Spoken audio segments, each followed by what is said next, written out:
Hello everyone, स्वागत है एक बार फिर से आप सभी का आपके अपने यूट्यूब चैनल स्टेट पीसीएस सब में। हम सॉल्व कर रहे हैं RO previous year question with solution. और ये आज चौथा जो है पार्ट है, यानी कि चौथा टेस्ट है एक तरीके से। और यहाँ पे कौन सा सब्जेक्ट है, तो हिस्ट्री को हम सॉल्व कर रहे हैं। अब बहुत जल्द जाग्राफी आने वाला है। जाग्राफी आपको 2 ही पार्ट में मिलेगा, यानी कि लंबी वीडियो रहेगी 1 घंटे की, एक घंटे की 2 वीडियो रहेगी। उसमें हम पूरा जाग्राफी, भारत का भूगोल और फिर विश्व का भूगोल दोनों सॉल्व करेंगे। तो यदि अभी तक आप लोगों ने चैनल को सब्सक्राइब नहीं किया है तो चैनल को सब्सक्राइब कर लीजिए, साथ ही बेल आइकन को प्रेस कर लीजिए ताकि कोई भी वीडियो चैनल पे अपलोड हो तो सबसे पहले नोटिफिकेशन आपको प्राप्त हो। साथ ही वीडियो को लाइक एवं शेयर करना ना भूलिएगा। तो ये चौथा पार्ट है। इसके पहले 3 पार्ट जो है चैनल पे अपलोड है, आप लोगों ने अभी तक नहीं देखा है तो उसको भी देख लीजिए ताकि क्लियरिटी होती जाए। और साथ ही इसका व्याख्या भी किया जा रहा है, तो व्याख्या भी ध्यान से सुनिएगा। तो चलिए आगे बढ़ते हैं और स्टार्ट करते हैं अपना ये पीवाईक्यू सीरीज। तो यहाँ पे सूची 1 को सूची 2 से सुमेलित करना है। तो आइए यहाँ पे सुमेलित करते हैं। एक तरफ शासक दिया हुआ है और दूसरी तरफ उनका उपनाम दिया हुआ है कि कौन से उपनाम से ये जाने जाते थे। तो चंद्रगुप्त मौर्य को किस नाम से जाना जाता था, तो चंद्रगुप्त मौर्य को सेंड्रोकोटस कहा जाता था। तो ए का हो जाएगा दूसरा बिंदुसार। तो बिंदुसार का क्या नाम था, तो बिंदुसार का नाम हो जाएगा अमित्रघात, जो कि कहाँ ऑप्शन बी का हो जाएगा यहाँ पे तीसरा अमित्र घात। अशोक को क्या कहा गया, तो अशोक को पियदस्सी कहा गया, तो सी का हो जाएगा पहला। और चाणक्य तो विष्णुगुप्त के नाम से फेमस थे। तो इसका जो सही कूट होगा ये क्या हो जाएगा, तो 2 3 1 4 इसका सही कूट हो जाएगा। 2 3 1 4 ऑप्शन सी में है, तो ऑप्शन सी यहाँ पे बिल्कुल सही आंसर हो जाएगा। ये यूपी आरओ प्रीलिम्स 2001 का प्रश्न है। आइए इसकी व्याख्या देखते हैं। तो यूनानी लेखक ने चंद्रगुप्त मौर्य को सेंड्रोकोटस कहा। विलियम जोन्स ने सर्वप्रथम सेंड्रोकोटस की पहचान भारतीय ग्रंथों में उल्लिखित चंद्रगुप्त मौर्य से की थी। यह पहचान भारतीय इतिहास के तीर्थीकरण की आधारशिला बन गई। यूनानी लेखकों ने बिंदुसार को अमित्रोकेडीज कहा। विद्वानों के अनुसार अमित्रोकेडीज का संस्कृत रूप है अमित्रघात, यानी कि शत्रुओं का नाश करने वाला। मौर्य सम्राट अशोक को प्रियदर्शी संबोधित किया गया, जबकि चंद्रगुप्त मौर्य के प्रधानमंत्री चाणक्य को विष्णुगुप्त के नाम से जाना गया। इन्हीं को कौटिल्य भी कहा जाता था। आगे बढ़ते हैं। नेक्स्ट प्रश्न है, ईस्वी सन के पूर्व की कुछ शताब्दियों में निम्नलिखित में से किन शासकों ने गिरनार क्षेत्र में जल संसाधन व्यवस्था की ओर ध्यान दिया। महापद्मनंद, चंद्रगुप्त मौर्य, अशोक या फिर रुद्रदामन। तो इनमें से किसने जो है, किन किन शासकों ने गिरनार में जल संसाधन व्यवस्था की ओर ध्यान दिया है, आइए देखते हैं। तो यहाँ पे चंद्रगुप्त मौर्य और अशोक ये 2 शासक थे जिन्होंने गिरनार क्षेत्र में जल संसाधन व्यवस्था की ओर ध्यान दिया। तो यहाँ पे दूसरा एवं तीसरा इसका सही आंसर हो जाएगा। ऑप्शन बी में है, तो ऑप्शन बी यहाँ पे बिल्कुल सही आंसर होगा। आरओ प्री 2006 का प्रश्न है ये। आइए इसकी व्याख्या देखते हैं। तो ईस्वी सन के पूर्व की कुछ शताब्दियों में चंद्रगुप्त मौर्य एवं अशोक ने गिरनार क्षेत्र में जल संसाधन व्यवस्था की ओर ध्यान दिया। उस क्षेत्र में चंद्रगुप्त मौर्य ने सुदर्शन झील खुदवाई तथा अशोक ने ईसा पूर्व 3री शताब्दी में इससे नहर निकाली। शासक रुद्रदामन के जूनागढ़ अभिलेख में इन दोनों के कार्यों का वर्णन है। रुद्रदामन ने इस झील की मरम्मत कराई थी। क्योंकि रुद्रदामन का यह कार्य 2री शताब्दी ईस्वी का है, अतः उत्तर में ईस्वी सन के पूर्व की शताब्दियों के संदर्भ में चंद्रगुप्त मौर्य एवं अशोक का ही नाम रहेगा। तो यहाँ पे दूसरा एवं तीसरा यानी कि चंद्रगुप्त मौर्य और अशोक का नाम यहाँ पे आएगा, क्योंकि यहाँ पे क्या पूछा गया है, तो ईस्वी सन के पूर्व की कुछ शताब्दियों में पूछा गया है। तो दूसरा एवं तीसरा इसका सही आंसर हो जाएगा। और ये दिया हुआ है ऑप्शन बी में, तो यहाँ पे ऑप्शन बी बिल्कुल सही आंसर। नेक्स्ट प्रश्न है, चंद्रगुप्त मौर्य ने सेलुकस को किस वर्ष में पराजित किया था। 317, 315, 305 या फिर 300 में, 300 ईसा पूर्व में। तो चंद्रगुप्त मौर्य ने सेलुकस को कब पराजित किया, तो 305 ईसा पूर्व में किया था। ऑप्शन सी यहाँ पे सही आंसर हो जाएगा। ये प्रश्न जो है आरओ मेंस 2014 का प्रश्न है। इसकी व्याख्या देखते हैं। तो मौर्य वंश के संस्थापक चंद्रगुप्त मौर्य ने सिकंदर के साम्राज्य के पूर्वी भाग के प्रशासक सेलुकस की आक्रमणकारी सेना को लगभग 305 ईसा पूर्व में परास्त किया। तो ऑप्शन सी यहाँ पे बिल्कुल सही आंसर हो जाएगा। नेक्स्ट प्रश्न है, शक संवत कब प्रारंभ किया गया। 58 ईस्वी में, 78 ईस्वी में, 320 ईस्वी में या फिर 606 ईस्वी में। तो शक संवत जो है ये कब प्रारंभ किया, तो ये 78 ईस्वी में प्रारंभ किया गया। ऑप्शन बी यहाँ पे सही आंसर हो जाएगा। आरओ मेंस 2013 का प्रश्न है। आइए इसकी व्याख्या देखते हैं। तो जैन ग्रंथों के अनुसार विक्रमादित्य 57 ईसा पूर्व के उत्तराधिकारी को 135 विक्रम संवत ने शकों ने पराजित कर इस उपलब्ध में शक संवत चलाया था। इस प्रकार इसकी प्रारंभिक तिथि जो है यह 78 ईस्वी आती है। अधिकांश इतिहासकारों ने कुषाण शासक कनिष्क को इसका प्रवर्तक माना। तो ऑप्शन बी यहाँ पे सही आंसर हो जाएगा। नेक्स्ट प्रश्न है, विक्रम एवं शक संवतों के बीच अंतर मतलब कितने वर्षों का अंतर है। 57 वर्ष, 78 वर्ष, 135 वर्ष या फिर 320 वर्ष। तो यहाँ पे विक्रम संवत एवं शक संवत के बीच कितने का अंतर है, तो 135 वर्ष का अंतर है। ऑप्शन सी यहाँ पे सही आंसर हो जाएगा।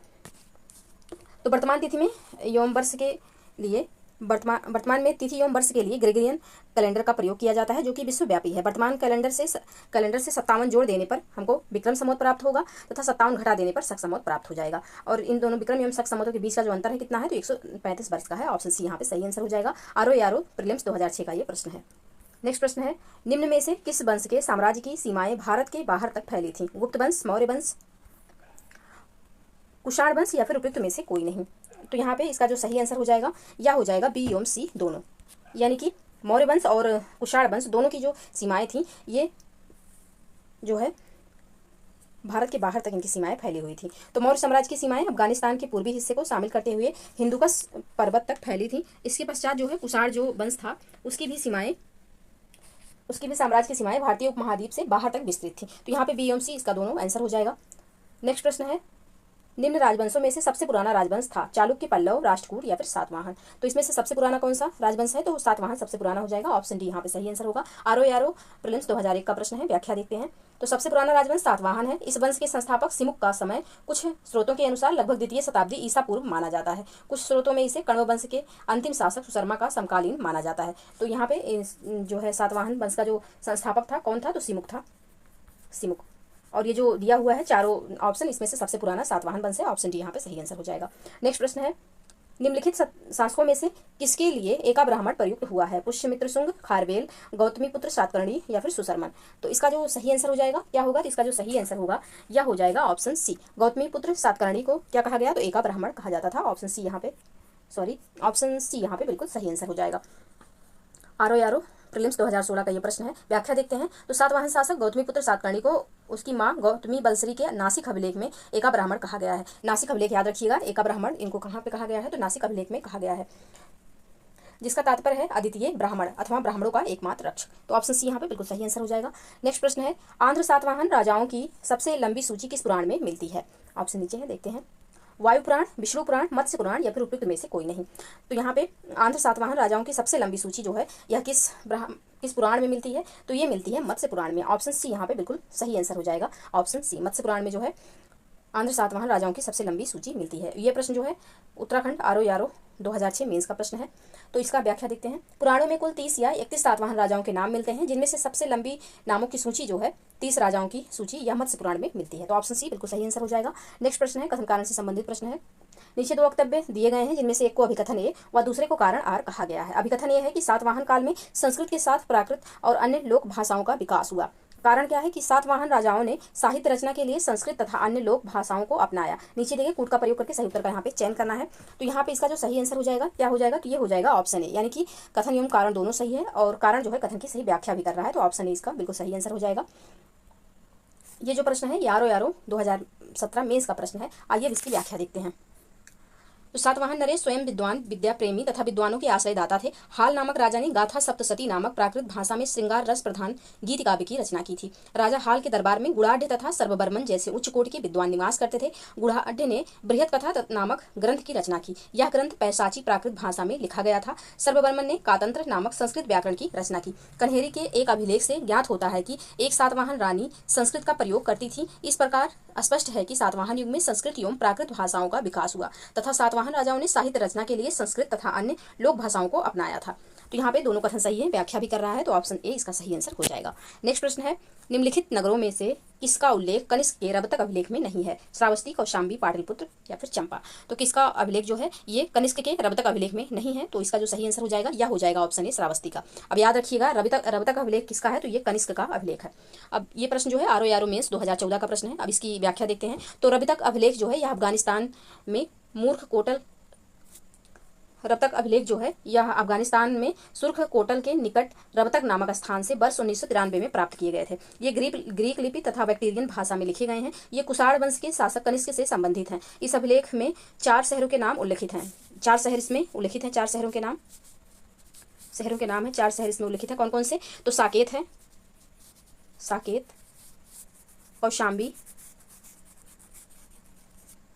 कौशाम्बी, पाटलिपुत्र तथा श्रीचंपा।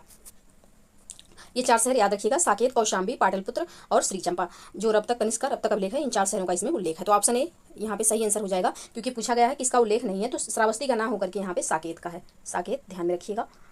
ऑप्शन ए बिल्कुल सही आंसर हो जाएगा। नेक्स्ट प्रश्न है, सूची 1 को सूची 2 से सुमेलित करना है।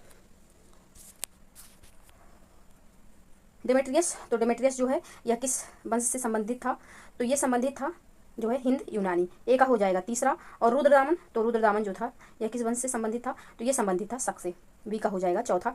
गोंडोफर्नीज जो है किससे संबंधित था, तो ये पहलो था। यहाँ पे सी का हो जाएगा पहला। और बिम कटफिसेस जो था ये क्या था, तो ये कुषाण था। तो डी का हो जाएगा दूसरा। तो इसका जो सही कूट होगा यह हो जाएगा 3 4 1 2। 3 4 1 2 ऑप्शन सी में है। तो ऑप्शन सी यहाँ पे बिल्कुल सही आंसर हो जाएगा। ये प्रश्न जो है RO मेंस 2017 का प्रश्न है। नेक्स्ट प्रश्न है, निम्नलिखित में से कौन सा युग्म सही सुमेलित नहीं है। एक तरफ अभिलेख है, दूसरी तरफ शासक दिया हुआ है। तो यहाँ पे पूछा गया कौन सा सही सुमेलित नहीं है। नासिक गौतमीपुत्र, हाथी गुम्फा खारवेल, भितरी पुलकेशिन द्वितीय, गिरनार रुद्रदामन प्रथम। तो कौन सा यहाँ पे सही सुमेलित नहीं है। तो भितरी जो यहाँ पे पुलकेशिन द्वितीय दिया हुआ है सही सुमेलित नहीं है। ऑप्शन सी इसका सही आंसर हो जाएगा, क्योंकि भितरी जो है यह किससे संबंधित है तो आगे देखते हैं। ये प्रश्न RO प्रीलिम्स 2017 का है। आइए व्याख्या देखते हैं। तो गौतमीपुत्र सातकर्णी सातवाहन वंश का शक्तिशाली शासक था। इसके विषय में सूचना इसकी मां गौतमी बंसरी के नासिक प्रशस्ति से प्राप्त होती है। उदयगिरी पहाड़ी की हाथी गुम्फा से खारवेल का एक बिना तिथि का अभिलेख प्राप्त हुआ। याद रखिएगा, ये जो खारवेल का बिना तिथि का जो है अभिलेख प्राप्त हुआ है, ये कहाँ से, तो हाथी गुम्फा प्राप्त हुआ है। इसमें खारवेल के बचपन, शिक्षा दीक्षा, राजा अभिषेक तथा राजा होने के बाद से 13 वर्ष तक के शासन की घटनाओं का क्रमबद्ध विवरण दिया हुआ है। भितरी स्तंभलेख का संबंध गुप्त शासक स्कंदगुप्त से है। तो इनका संबंध किससे है, स्कंदगुप्त से इसका संबंध है, ना कि पुलकेशिन द्वितीय से। पुलकेशिन द्वितीय का संबंध जो है यह ऐहोल अभिलेख से है, जो एक प्रशस्ति के रूप में तथा इसकी भाषा संस्कृत है। जूनागढ़ जो कि गिरनार गुजरात में स्थित है। रुद्रदामन का प्रथम शक सम्वत 72 का अभिलेख प्राप्त होता है। यह प्रशस्ति के रूप में है। इससे उसकी विजयों, व्यक्तित्व एवं कृतियों का विवरण प्राप्त होता है। तो याद रखिएगा, भितरी जो है किसका है, तो स्कंदगुप्त से संबंधित अभिलेख है, ना कि पुलकेशिन द्वितीय से। पुलकेशिन द्वितीय से कौन सा अभिलेख है, तो ऐहोल अभिलेख हो जाएगा। तो यहाँ पे प्रश्न के अनुसार कौन सा सुमेलित नहीं है सही, तो ऑप्शन सी इसका सही आंसर हो जाएगा। बाकी तीनों बिल्कुल सही सुमेलित हैं। नेक्स्ट प्रश्न है, समुद्रगुप्त के प्रयाग प्रशस्ति वाले स्तंभ पर निम्नलिखित में से किसका लेख मिलता है। जहांगीर, शाहजहां, औरंगजेब या फिर दारा शिकोह। तो इसका जो सही आंसर हो जाएगा यह हो जाएगा जहांगीर का। ऑप्शन ए यहाँ पे सही आंसर हो जाएगा। समुद्रगुप्त के प्रयाग प्रशस्ति वाले स्तंभ पर जहांगीर का लेख मिलता है। तो ऑप्शन ए यहाँ पे सही आंसर होगा। RO प्रीलिम्स 2016 का ये प्रश्न है। आइए व्याख्या देखते हैं। तो प्रयाग प्रशस्ति समुद्रगुप्त के विषय में जानकारी का एक महत्वपूर्ण स्रोत है। इसकी रचना समुद्रगुप्त के संधि विग्रहिक सचिव हरिशेन ने की थी। याद रखिएगा, प्रयाग प्रशस्ति की जो है रचना किसके द्वारा की गई थी, तो ये हरिशेन के द्वारा की गई थी, हरिशेन के द्वारा। और ये किससे संबंधित है, तो गुप्त वंश के सबसे शक्तिशाली शासक समुद्रगुप्त से संबंधित है। कनिंघम के मतानुसार यह लेख मूलतः कौशाम्बी में खुदवाया गया था। अकबर ने इसे कौशाम्बी से मंगाकर इलाहाबाद के किले में स्थापित करवाया। इस पर जहांगीर का लेख, रानी का अभिलेख एवं अशोक द्वारा कौशाम्बी के महापात्रों को संघ भेद रोकने के लिए निर्देश भी उत्कीर्ण है। तो ऑप्शन यहाँ पे सही आंसर हो जाएगा। नेक्स्ट प्रश्न है, शक विजेता किसे जाना जाता है। चंद्रगुप्त प्रथम, समुद्रगुप्त, चंद्रगुप्त द्वितीय या फिर कुमारगुप्त। तो शक विजेता इनमें से किसको जो है कहा जाता है, तो शक विजेता के रूप में इसमें जो है चंद्रगुप्त द्वितीय को जाना जाता है। ऑप्शन सी यहाँ पे सही आंसर हो जाएगा। RO प्रीलिम्स 2010 का ये प्रश्न है। आइए व्याख्या देखते हैं। तो गुप्त सम्राट चंद्रगुप्त द्वितीय विक्रमादित्य को शक विजेता कहा गया है। पश्चिम भारत के अंतिम शक शासक रुद्र सिंह थर्ड को चंद्रगुप्त द्वितीय, विक्रमादित्य ने, चंद्रगुप्त द्वितीय का नाम ही विक्रमादित्य था, याद रखिएगा, परास्त कर पश्चिमी भारत से शक सत्ता का उन्मूलन कर दिया था। शकों को हराने के कारण चंद्रगुप्त विक्रमादित्य की एक अन्य उपाधि शकारी भी है। इस उपलक्ष्य में उसने चांदी के सिक्के भी चलाए थे। तो चंद्रगुप्त द्वितीय का कुछ यहाँ पे उपाधि है, इन्होंने क्या क्या धारण किया था। तो इनको शक विजेता कहा गया, शक विजेता। और साथ ही इनको क्या कहा गया, तो विक्रमादित्य भी इनकी उपाधि थी, विक्रमादित्य।